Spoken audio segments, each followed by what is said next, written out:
Manchester United এই ক্লাবকে নিয়ে যে আমি কি বলবো, আমার সত্যি কথা বলতে মাথায় কিছু আসে না।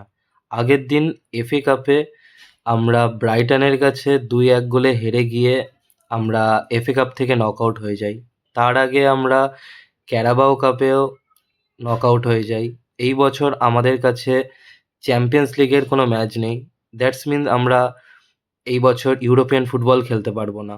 আর প্রিমিয়ার লিগে আমরা 7th পজিশনে আছি। তো এই বছর আমরা প্রিমিয়ার লিগও চ্যাম্পিয়ন হতে পারবো না। সারা বছরে আমাদের কাছে টোটাল হয়তো 40টা মতো ম্যাচ বাকি আছে।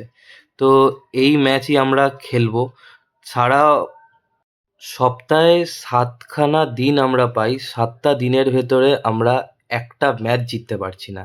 কোনো দিন আমরা ড্র করছি, কোনো দিন আমরা হেরে যাচ্ছি। সত্যি কথা বলতে এত খারাপ লাগে জিনিসটা দেখতে, কি বলবো।